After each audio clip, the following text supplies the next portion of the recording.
Philippines overtakes Indonesia and now has the most number of active COVID-19 cases in Southeast Asia. The health department is pushing to extend the enhanced community quarantine and the NCR Plus bubble for another week. Still, no word yet from Malacanang. But the country's largest business organization warns that the Philippines might suffer from an economic collapse. The government will extend the ECQ. And Holy Week traditions Senakulo and Pabasa go online amid the pandemic.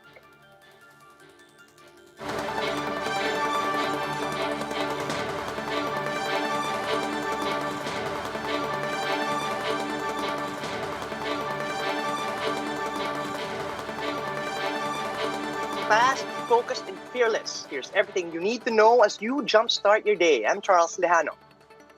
The Philippines has overtaken Indonesia as the Southeast Asian country with the most number of active COVID-19 cases. The country logged over 9,000 additional COVID cases yesterday, bringing the total active cases to over 124,000. The Philippines is now leading the pack in Southeast Asia, surpassing Indonesia's 122,000 active cases. In terms of total infections, though, Indonesia is still way ahead of the Philippines with more than 1.5 million cases and over 40,000 deaths recorded since the start of the pandemic. To compare, the Philippines has recorded just over 740,000 cases and 13,000 deaths in the same period. The health department is convinced that it is necessary to extend the enhanced community quarantine, the NCR Plus bubble, for another week.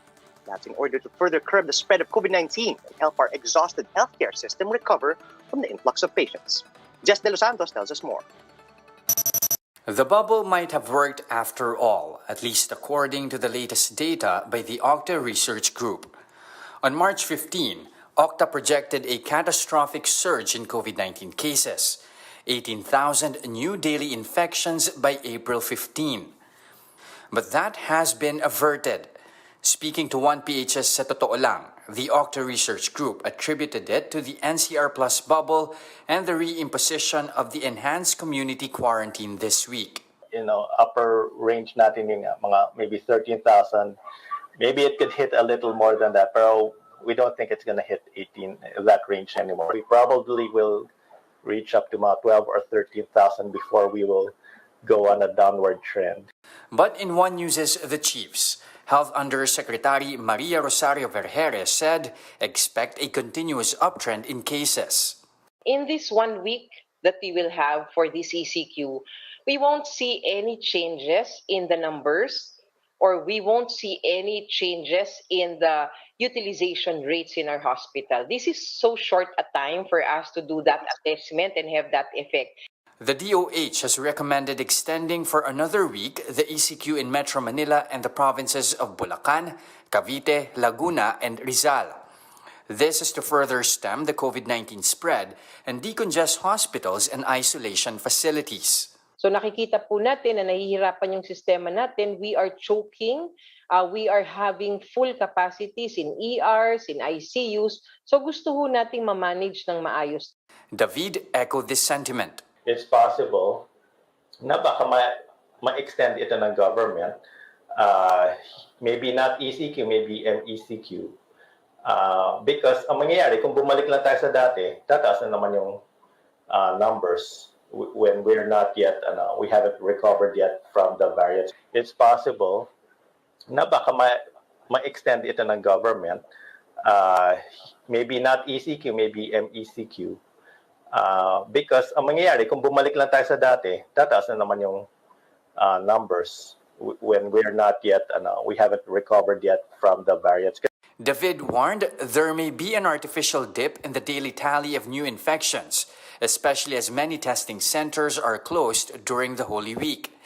He reminded the public to not be complacent. The national government may have more confidence na sabihin, oh, well, it worked. Bumaba yung cases. And people too. And people too. And then we relax the restrictions.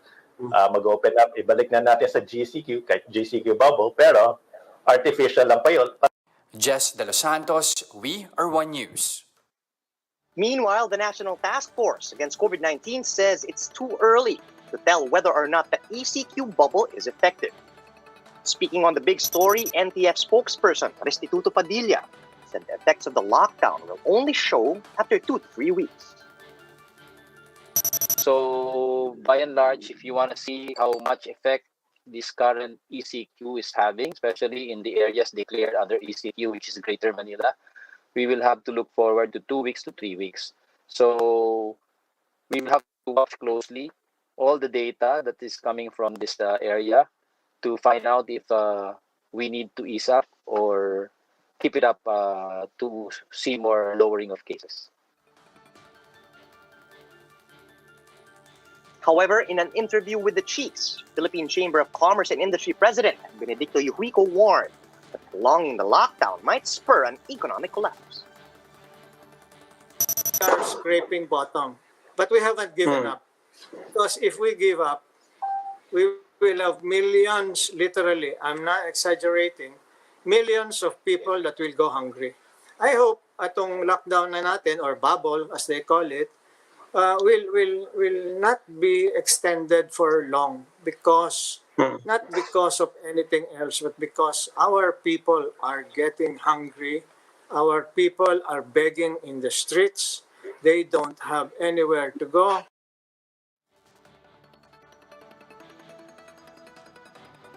The COVID situation in Santa Ana Hospital in Manila appears to be getting out of hand. All beds are occupied while more nurses have stopped reporting for work. Jacob Lazaro gives us front seat to the story.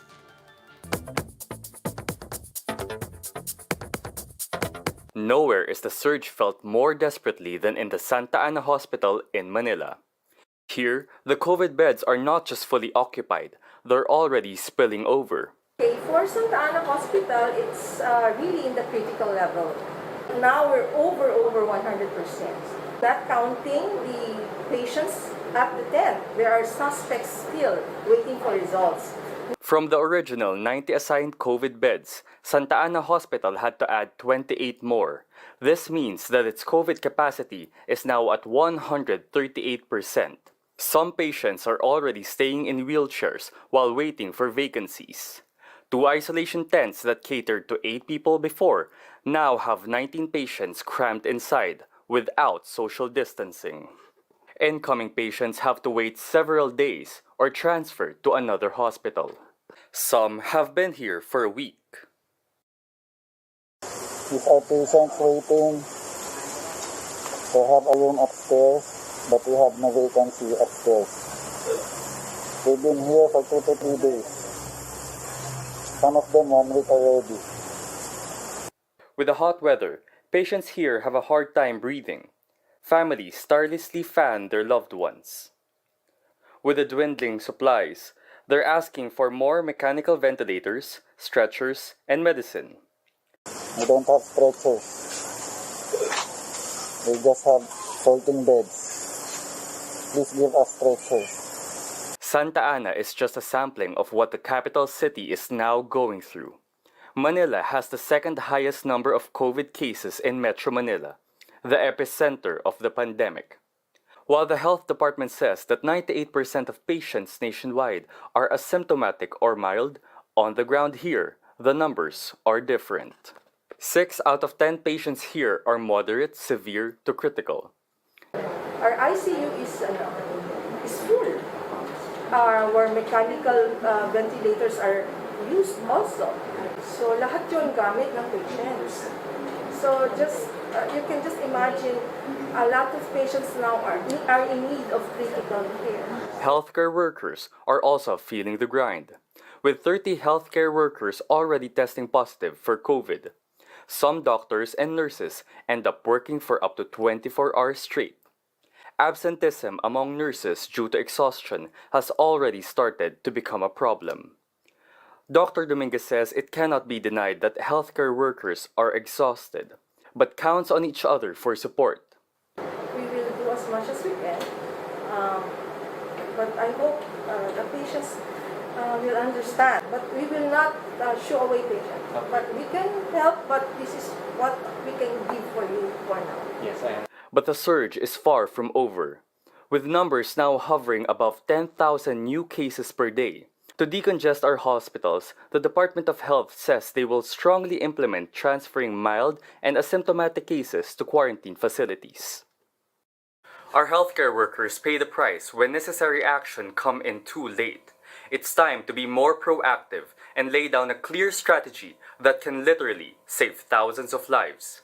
I'm Jacob Lazaro and we are One News. The Catholic faithful are welcoming yet another Holy Week under strict quarantine, but most traditions live on, at least online. Camille Samonte with the story.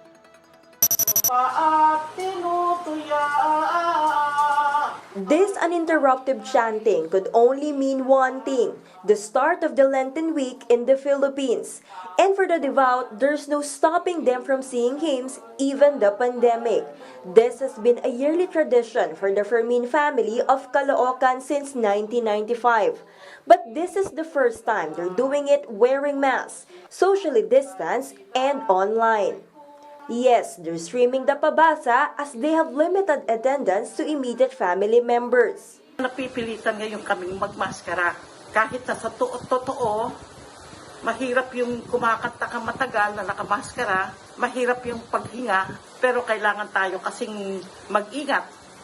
Kahit na sama-sama kami sa loob ng bahay, kailangan ding mag-ingat. What used to be an all-day event had to be reduced to 3 hours as well. Pero pinagpapatuloy ko pa rin at ito ay parang pagpipinitensya rin at natututuhan natin, nalalaman natin ang buong buhay na dinanas ng ating Panginoong Jesucristo. Religious gatherings have been put to a halt during the implementation of the enhanced community quarantine in the NCR Plus bubble, forcing churches to resort to online means to observe Holy Week. Maglilihi ang isang dalaga at magsisilang ng sanggol na lalaki. This is the case for St. John Bosco Parish in Tondo. They are going online for this year's staging of the Senakulo, a stage play about the life and passion of Christ. Every scene was shot using a smartphone, green screen, and special effects. This may be a deviation from their tradition, but the group is willing to take advantage of the digital platform. Nilagyan namin ng CGI effects and VFX para mas eye-catchy at must-watch para sa mga manonood. Parish priest Father Gaudencio Carandang is hoping that despite the crisis, the Senakulo will remind more people of the love and sacrifices of Jesus Christ. Itong Senakulong ito ay ginawa namin hindi para bumilib kayo, kundi para bumait tayong lahat. So mabuhay tayo at patuloy tayong lumaban na sama-sama sa pandemyang ito. The film Senakulo will be released on the Facebook page of Senakulo 2021 in St. John Bosco Parish, Tondo from April 1 until 3. For News 5, Camille Samonte, we are One News. And that's how the day is shaping up to be. Join us again later at 10 a.m. as we continue to monitor the day's biggest stories from sunrise to sundown. Mask on, wash hands, and stay safe, Philippines, but most of all, stay negative, but be positive. Kaya natin to. I'm Charles Lejano. We are One News.